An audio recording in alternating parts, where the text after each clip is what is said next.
Assalomu alaykum hammaga. 3-darsimizga xush kelibsizlar. Bugungi mavzuimiz operatorlar va mantiq. Biz ko'radigan mavzular arifmetik amallar haqida gaplashamiz. O'zlashtirish operatorlari va taqqoslash operatorlarini ishlatib ko'rib, natijasini localhost orqali brauzerimizdan ko'rib olamiz.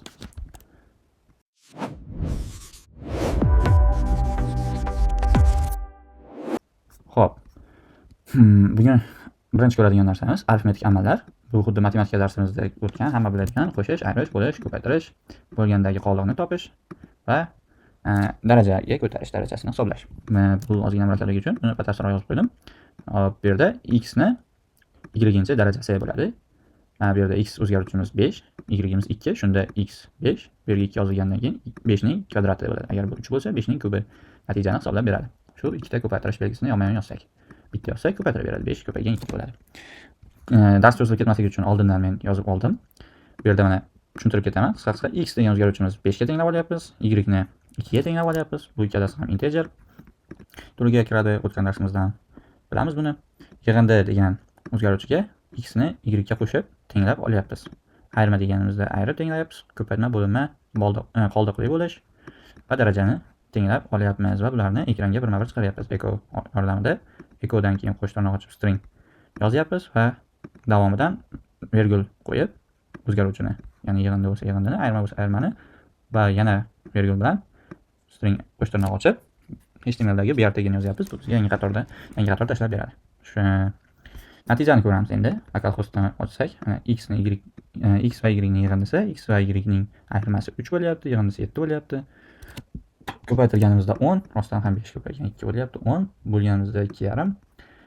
X ni y ga bo'lgandagi qoldiq esa 1. Bu 5 ni 2 ga bo'lganimizdagi qoldiqni beryapti bizga. Agar buni 6 qilib qo'yganimizda natija 0 ga teng bo'ladi. Chunki 6 ni 2 ga bo'lganimizda qoldiq 0 bo'ladi. Qilsak 8, ayirsak 4, ko'paytirsak 12 bo'lganda 3. Darajasi esa ana x 6, 6 ning ikkinchi darajasi 36 ga teng bo'lyapti. Hech qanday murakkab joyi yo'q buni. Bo'ldi, shu arifmetik amallar hisoblanadi.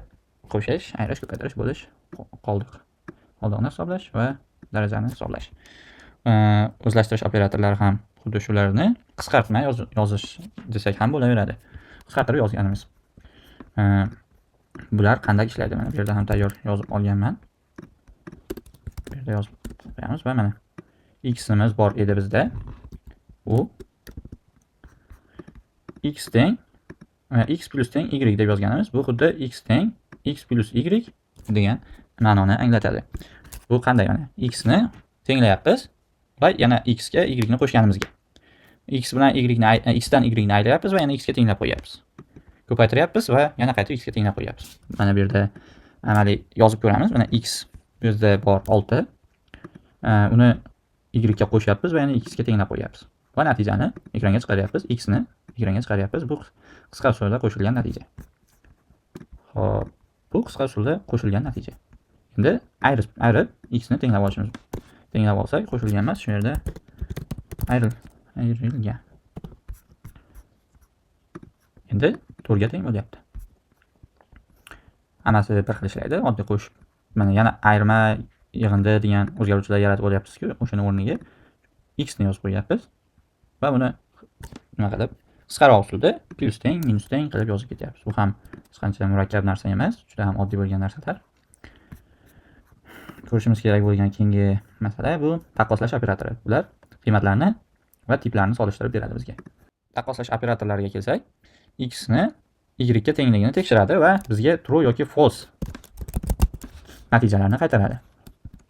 Va biz ularni shart operatorlari va boshqa joylarda ishlatishimiz mumkin. Tekshirib shartlarga qo'yamiz. Bularni hozircha biz faqat true yoki false qaytarayotganini ko'rib tursak bo'ladi. Bugungi darsimizda ko'rsak bo'ladi. Keyingi darslarimizda shart operatorlariga qo'yib ishlatib, ularni yana ham chuqurroq, yaxshiroq o'rganib olamiz.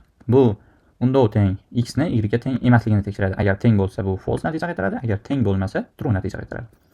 Bu kattaligini tekshiradi x ni, bu kichikligini, bu kichik yoki tengligini, katta yoki tengligini, bu ma'lumot turigacha teng ekanligini, bu ma'lumot turigacha teng emasligini tekshiradi. Bularni bir yana ko'rib chiqamiz. Hozir mana shu yerda buni nusxa olib tursak, indeksga tashlaymiz.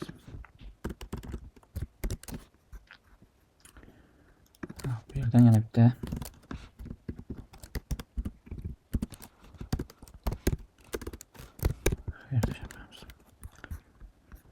Xo'p, bizda endi o'zgaruvchilarimiz 20 ga va 21 ga teng.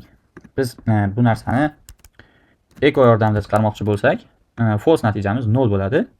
Bu ekranga chiqmaydi. Xo'p, echo bo'pti, natija 2 ni ekranga chiqaring. Natija 2 true, chunki ular teng emas. Teng emasligini tekshiryapti. 20 21 ga teng emasmi? To'g'ri, chunki ular teng emas. Natija 2 ni ekranga chiqaramiz. 1 chiqadi. Bu true degani. Agar false natija bo'lib qolsa, ekranga hech narsa chiqmaydi. Bu narsani biz true yoki falseligini ko'rish uchun yangi narsa wardamp orqali ko'rishimiz mumkin. Wardamp degan funksiyani chaqiramiz.